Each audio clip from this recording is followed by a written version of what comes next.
John, we got a telegram from some lady friend of yours, a Bonnie something or other. Something you ain't telling me? Bonnie McFarlane. She's a friend. Saved my life when I went after Bill and nearly got myself killed again. Oh, and now you two's in the habit of sending each other letters. How very nice. It weren't nothing like that. What's it say? I don't know. I can't... Well, you know I can't read. Give it here. You read that thing out loud? I ain't hiding nothing. Dear Mr. Marston, stop. Need corn sacks. Stop. Emergency. Stop. Weevils and moths ate entire county supply. Stop. Can you help? Not exactly the most romantic request now, is it? I guess not. She saved your life, you say? Yes, ma'am. Well, then you're gonna have to help her and her family out. We've got a plentiful supply of corn sacks over near the silo. About the one thing Uncle didn't manage to have stolen while we was gone. Okay. Hurry back, John. And John, what's she like? You know. A little bit like you, I guess. She's a woman in a man's world.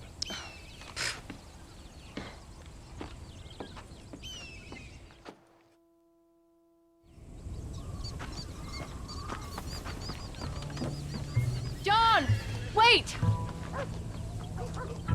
Maybe I should meet this McFarlane woman. What are you waiting for? We better hurry.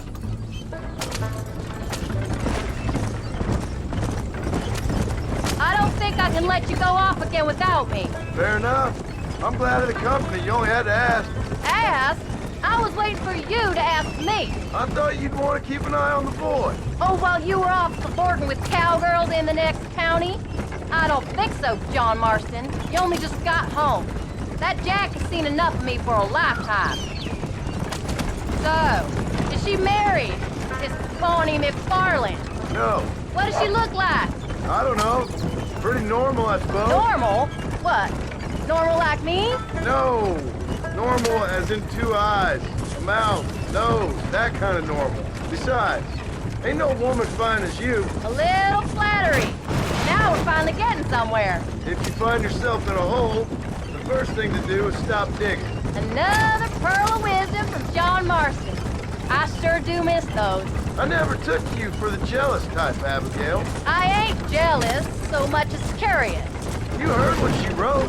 It's just some corn. She saved my life, and she was decent enough to me, so I owe her this much at least. How did she save your life anyway? She found me half dead on the side of the road and took me to the doctor. Most folks would have left me there. Half dead from what? Bill didn't take so kindly to me visiting unannounced. Bill never did like surprises. How was he? Same as he was when we left. Angry and dumb. Taking his revenge out on the world. People down there was really scared of him. Of Bill? You gotta be kidding me. He was only frightening if he was afraid of dumb fools. Bill weren't so bad, but when Dutch went crazy, Bill took it hard. For a while, we all thought we'd found something right. A better way to live, but it was just a lie. So you saw before they did. Maybe. But they was still kind of a family. A family that left you for dead. You knew the truth, John, and they hated you for it. Where did they take you? Who? Those government bastards. Where did they hold you and Jack? I ain't sure. They kept our eyes covered there and back. Can't have been too far from here, though. They treat you right? It ain't the first time I've had a gun to my head, John. You're forgetting your marriage proposal. Very funny. No, they learned pretty quick what would happen if they laid a finger on me. Sons of bitches. It wasn't them or being there. I didn't care about that. I've been in far worse situations. It was the waiting. I didn't know if you was coming back. Of course I was coming back. You were only supposed to be gone for a couple of days. It took longer than I thought. The only thing Bill and Dutch was ever any good at was not getting caught. I started thinking you'd gone back to them. I really think we should hurry. That life's over. I hope you're right. Bill, Javier, Dutch, they're all dead. It don't get more over than that.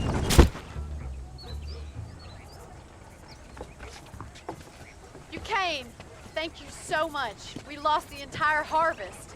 Miss McFarland, I'd like you to meet my wife, Abigail. Oh, ain't you quite the gentleman all of a sudden? It's a pleasure to meet you, Mrs. Marston. Likewise.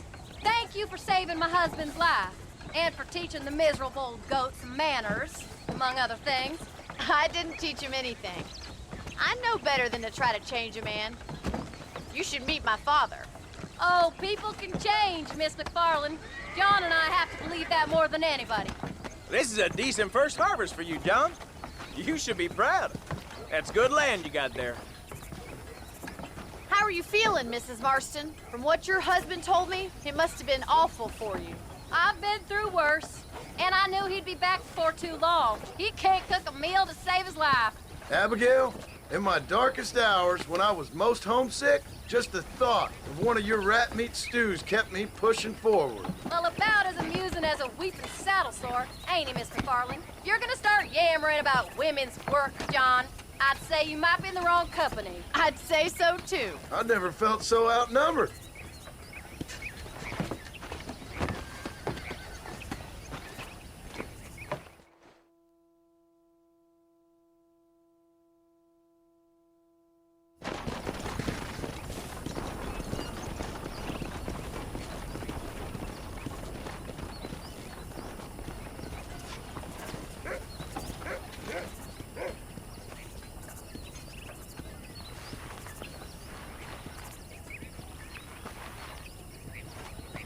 Ma'am?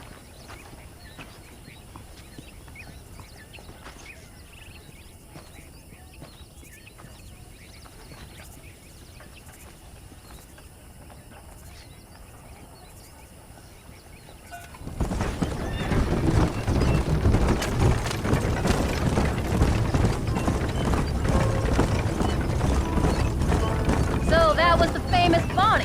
That was her, all right. She's pretty. She's normal, like I said.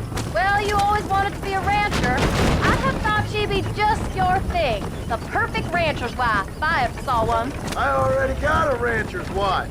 I'm only teasing. I like her, and I'm glad she saved your life. Most of the time, anyway. The McFarlands are good people.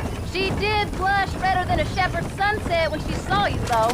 I have that effect on women. You clearly had one too many blows to the head. You ain't wrong about that, Mrs. Marston. That's quite a ranch they got there. That'll be us someday. As soon as we get back on our feet. I don't know, John. How many times can we start again? An outlaw and a working girl. We ain't exactly farmers. We are now. Forget that life. It's over. Do you really believe that? We have to.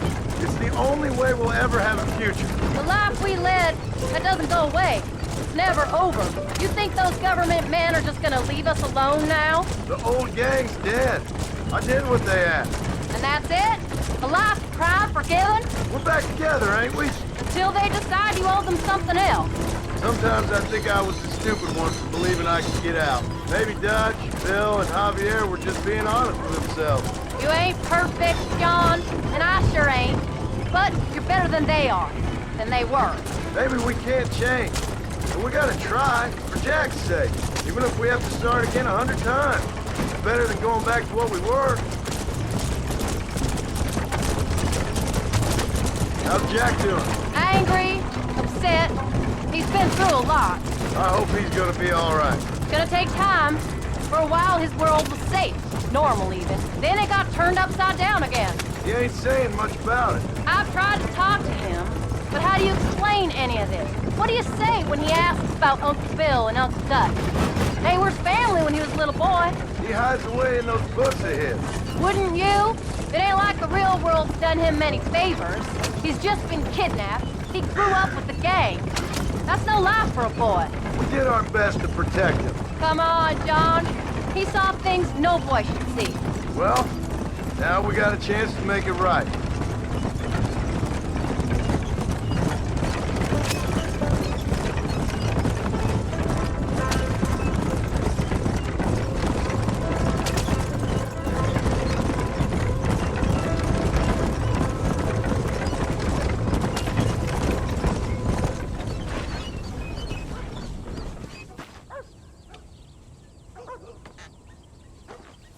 You did good today, John. I guess I better go fix us something to eat.